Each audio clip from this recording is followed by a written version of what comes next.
Seorang istri yang berprofesi sebagai detektif kriminal tak pernah menyangka bahwa pria sederhana yang ia cintai selama ini ternyata menyimpan masa lalu yang mematikan. Bertahun-tahun, rahasia itu tersimpan rapat di balik senyumnya yang hangat dan sikapnya yang penuh perhatian.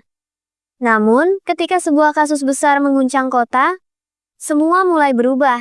Serangkaian peristiwa berbahaya perlahan membuka tabir masa lalunya, mengungkap bahwa ia pernah menjadi agen rahasia dengan misi-misi mematikan. Dan inilah Mission Cross. Yuk mulai ceritanya.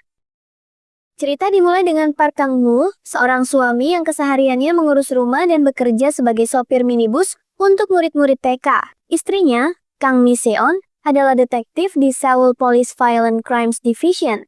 Meski karir Mi-seon lebih tinggi, Kang-woo tidak minder. Ia bahkan melayani istrinya seperti ratu dan selalu siap membantu. Kang-woo terkenal di kalangan anak-anak TK karena atraksinya yang ia lakukan sambil menunggu orang tua menjemput. Sementara itu, Mi-seon sedang menyelidiki pemilik dealer mobil bekas yang diduga melakukan transaksi barang haram. Dari hasil pengamatan, plat nomor mobil memiliki kode tersembunyi. 2 digit pertama menunjukkan total berat barang, sedangkan angka berikutnya menunjukkan waktu transaksi. Saat sedang berdiskusi, ia mendapat pesan dari ponsel cloning milik pelaku, berisi informasi transaksi yang akan berlangsung hari ini. Mi-seon dan timnya segera menuju lokasi. Setibanya di tempat transaksi yang berkedok penjualan mobil, Mi-seon menghadapi siapapun yang menghalangi dengan alat setrum. Ia dan tim berpura-pura hanya ingin melihat-lihat mobil. Saat menyentuh kertas dengan tekstur aneh, Mi-seon mengarsirnya dengan pensil, lalu diam-diam memberikannya kepada rekannya, Heon-gi. Dari petunjuk itu, Heon-gi menemukan mobil dengan plat sesuai kode, dan ketika membuka bagasi, ia menemukan tas berisi barang haram. Ia segera memberi kabar pada Mi-seon yang masih berada di dalam ruangan. Malam harinya, ketiga rekan Mi-seon datang ke rumah untuk makan malam dilanjutkan karaoke. Kang-woo yang ramah bahkan memberikan perawatan khusus kepada salah satu rekan bernama Lee Sang-won. Diam-diam, Kang-woo meminta Sang-won memberikan pelindung tangan pada Mi-seon, karena ia tahu jika ia memberi langsung, Mi-seon hanya akan menganggapnya sebagai omelan. Di sisi lain, seorang wanita bernama Baek Seon-woo terlihat menyimpan flash disk ke dalam loker, lalu berlari ke atap gedung. Di sana, beberapa orang telah menunggunya untuk menanyakan rekening penting yang ia simpan. Baek menolak memberikan informasi, dan tanpa diduga ia langsung ditembak. Mi-seon dan rekan-rekannya yang datang ke TKP kesulitan menemukan pelaku karena CCTV sudah diputus. Rekan Mi-seon khawatir jika para tersangka tahu Baek masih hidup, nyawanya akan semakin terancam. Di pasar buah, Kang-mo melihat seorang wanita berlari panik dikejar sekelompok pria. Ia segera membantu menghalaunya hingga para pria pergi. Saat membantu mengumpulkan barang yang jatuh, ia sadar wanita itu adalah Jang Hee-ju, rekan kerja lamanya. Hee-ju, yang tengah hamil muda, awalnya enggan bercerita, namun akhirnya mengaku suaminya, Kim Jung-san, menghilang. Dari seberang jalan, Heon-gi dan Dong-su melihat Kang-mo berduaan dengan Hee-ju dan langsung menuduhnya selingkuh. Mereka melapor pada Mi-seon dan bahkan mempraktikkan adegan yang mereka lihat di ruang interogasi, lengkap dengan dialog seakan menjadi Kang-mo dan Hee-ju. Mi-seon terbangun mendengar cerita itu, memeriksa kebenarannya, lalu memerintahkan mereka pulang. Sepulang kerja, Mi-seon menemukan suaminya sudah tidur. Ia memeriksa dompet Kang-mo yang ternyata kosong, lalu memasukkan beberapa lembar uang di dalamnya. Tengah malam, Kang-mo membuka sebuah kotak berisi perlengkapan masa lalunya. Rupanya, ia pernah menjadi intel rahasia yang ditugaskan di Rusia. 6 tahun lalu, ia melakukan operasi tanpa izin pada kapal ilegal pembawa senjata. Keputusannya mengubah jadwal berlayar kapal membuat salah satu rekannya tewas. Akibatnya, ia diberhentikan dan kembali menjadi warga sipil biasa. Keesokan harinya, Kang-mo bertemu Hee-ju di pusat perbelanjaan untuk memberikan kado atas kehamilannya. Tanpa disadari, pertemuan itu kembali terlihat oleh Heon-gi dan Dong-su, yang segera memotret dan mengirimkan gambar kepada Sang-won. Sang-won, yang saat itu bersama Mi-seon, menunjukkan gelagat aneh.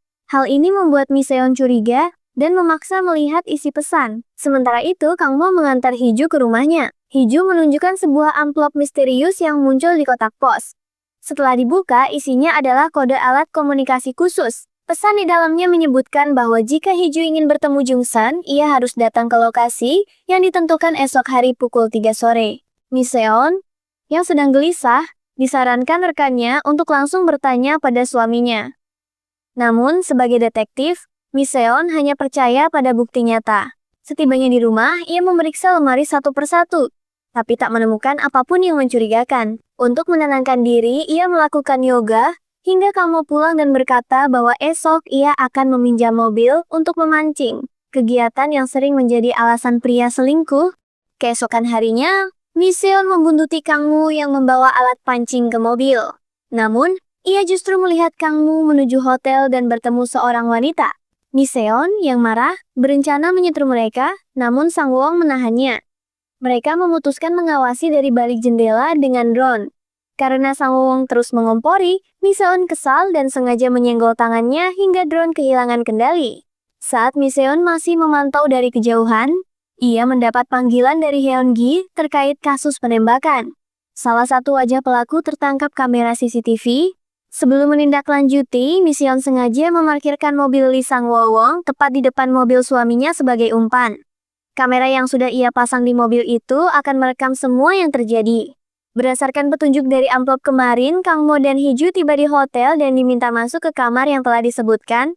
Di depan kamar, mereka bertemu seorang pria bernama Geum Seok yang mengatakan ingin membantu Hiju mencari suaminya, Kim Jung-san.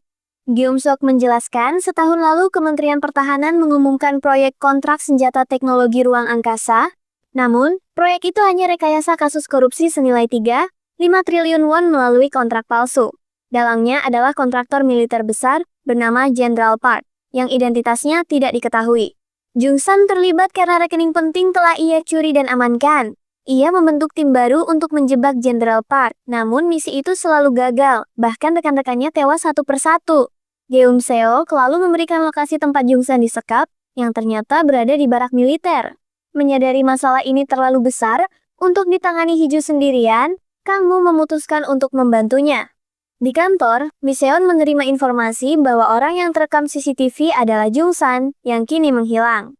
Namun, ia menunda penyelidikan demi kembali ke parkiran hotel dan memeriksa rekaman dari kamera mobil. Hasilnya jelas, suaminya bersama seorang wanita yang tidak ia kenal. Miseon mengambil sidik jari dari mobil itu untuk diperiksa forensik. Ia juga belajar cara mengkloning ponsel dari Heon-gi, berencana melakukannya pada ponsel suaminya. Dini hari, Miseon menggunakan selotip untuk membuka kunci ponsel Kang Mo dengan pemindai mata, lalu mengkloningnya. Saat proses selesai, Kang Mo tiba-tiba pulang. Melalui ponsel hasil cloning, Miseon melacak Kang Mo yang ternyata berada di sebuah gunung. Di sana, Kang Mo dan Hiju mengamati markas tempat Jung-san disekap.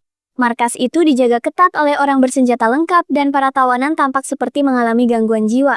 Jung-san sendiri diikat dan disiksa, namun tetap bungkam soal rekening yang disembunyikannya. Miseon yang tiba lebih dulu di rumah merasa sedih karena Kang Mo berubah. Ia meninggalkan pesan bahwa ia akan pulang larut. Saat berbicara dengan Sang Wong, Miseon mengungkapkan kekhawatirannya bahwa Kang Mo sudah tak mencintainya. Sang Wong menegaskan Kang Mo adalah orang yang tulus pada semua orang. Percakapan mereka terhenti ketika Moon Jo-han mengabarkan bahwa Baek Seon-woo sudah siuman. Baek Seon-woo menjelaskan, ia dan timnya berusaha memancing General Park keluar untuk ditangkap atas manipulasi kontrak yang dibuatnya. Namun mereka tak pernah berhasil menemukan sang jenderal, hanya logo yang sering digunakan. Baek lalu menggambarkan logo tersebut sebagai petunjuk. Sementara itu, Kang Mo dan Hiju menyiapkan penyamaran untuk masuk ke markas Jung-san. Mereka menyewa mobil penyedot WC yang rutin keluar masuk lokasi itu. Hiju, mantan intel handal, mendapatkan surat tugas dan seragam yang biasa dipakai petugas. Malamnya, Kang Mo berseragam lengkap berhasil masuk setelah menunjukkan surat tugas. Ia melewati gorong-gorong, berganti kostum menjadi pasien sakit, lalu membuat keributan agar dibawa masuk ke dalam bangunan. Tujuannya adalah menghabisi penjaga dan berganti lagi menjadi salah satu dari mereka. Hiju mengarahkan Kang Mo ke ruang penyekapan Jung-san. Melalui lubang ventilasi, Kang Mo memasukkan kamera kecil agar Hiju bisa memantau. Kang Mo memutus aliran listrik, membuat dokter yang menyiksa Jung-san kebingungan. Saat dokter itu lengah, Kang Mo menghabisinya, lalu membawa Jung-san ke ambulans. Ia menaruh sang dokter di kursi penyiksaan sebagai pengganti. Namun, kejutan besar menanti. General Park ternyata adalah Jang Hiju sendiri. Ia memanfaatkan Kang Mo sebagai umpan agar Jung-san mengungkap lokasi rekening yang disembunyikan di markas besar organisasi rahasia. Hiju bekerja sama dengan elit pemerintah, termasuk beberapa menteri. Seorang komandan pertahanan yang menolak diajak korupsi langsung dibunuh. Melalui kamera tersembunyi, mereka memantau Kang Mo dan Jung-san. Sesuai rencana, Jung-san memberitahu PIN dan lokasi rekening di rumahnya. Geum-seo, yang sejak awal terlibat, segera bergerak ke lokasi tersebut.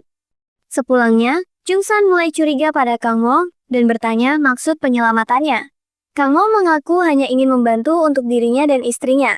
Jung-san heran karena Hee-ju menghilang sejak 6 tahun lalu, tepat setelah Kang Mo dipecat. Ia lalu melihat seorang wanita yang sering bersama Kang Mo akhir-akhir ini, merasa Kang Mo dimanfaatkan, dan segera menuju lokasi. Geum-seok lebih dulu tiba di rumah Kim Jung-san. Ia langsung menuju tempat yang disebutkan dan membuka pin untuk mengambil perangkat berisi data rekening. Namun sebelum sempat pergi, Kang Mi-seon tiba di lokasi. Tanpa ragu, Mi-seon menyerang Geum-seok. Saat ada celah, ia mengambil perangkat tersebut dan memindahkan seluruh data rekening ke ponsel hasil cloning miliknya. Setelah berhasil, Mi-seon menghancurkan perangkat itu di depan mata Geum-seok. Melalui sambungan telepon, Jang Hee-ju mengetahui peristiwa itu. Marah besar, ia memerintahkan Geum-seok menangkap Mi-seon dan membawanya ke ruang penyiksaan. Mengetahui data rekening sudah dipindahkan, Hee-ju mengancam Mi-seon.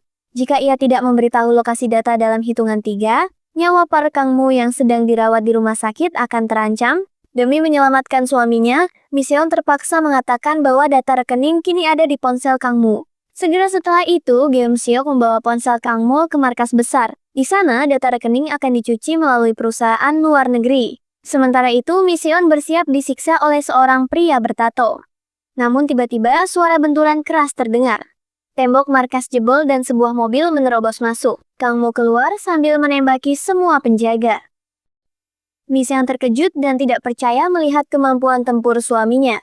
Karena selama ini ia tidak tahu apapun tentang masa lalunya sebagai agen rahasia. Meski diselamatkan, Mi-seon malah karena merasa dibohongi selama ini. Ia menolak menjawab pertanyaan Kang Mo. Apalagi mereka kini dikejar pasukan Hee-ju. Namun dalam kondisi terdesak, Mi-seon memilih membantu suaminya.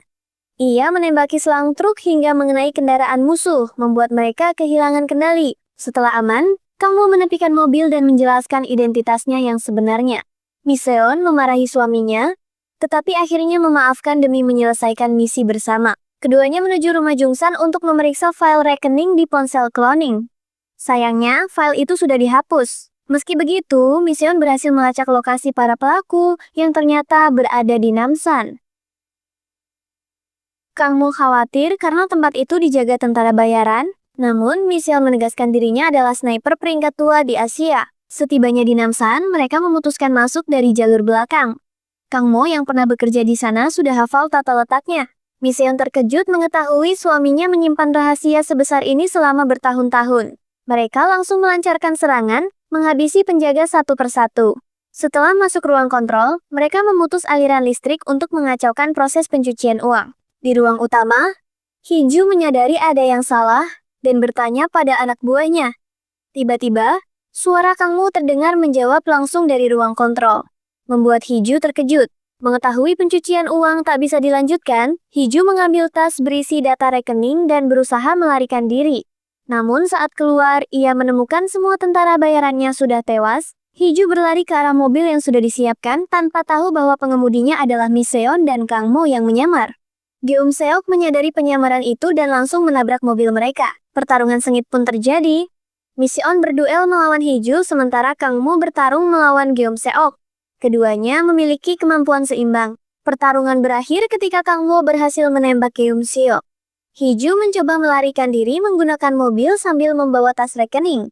Mi-seon dan Kang Mo mengejar. Meski tampak mustahil, Mi-seon membuktikan kemampuannya sebagai sniper nomor 2 di Asia. Dengan satu tembakan tepat, ia mengenai selang mobil Hee-ju hingga membuatnya kehilangan kendali. Keluar dari markas, Mi-seon dan Kang Mo disambut pasukan militer. Mereka menyerahkan data rekening kepada pihak berwenang. Atas keberanian dan kontribusi mereka, pasangan ini mendapat penghormatan dari rekan-rekan dan militer yang hadir. Dari kehidupan rumah tangga yang tenang hingga terjun kembali ke dunia penuh bahaya, para Kang Mo dan Kang Mi-seon telah melalui misi yang menguji batas keberanian dan kesetiaan mereka. Bersama, mereka menghadapi peluru, pengkhianatan, dan rahasia masa lalu yang nyaris memisahkan. Kini, setelah semua berakhir, mereka bukan lagi sekadar suami dan istri, tapi rekan seperjuangan yang pernah menantang maut demi kebenaran. Kalau kamu suka cerita penuh ketegangan seperti ini, jangan lupa like, share, dan subscribe supaya tidak ketinggalan kisah seru lainnya. Kisah seru lainnya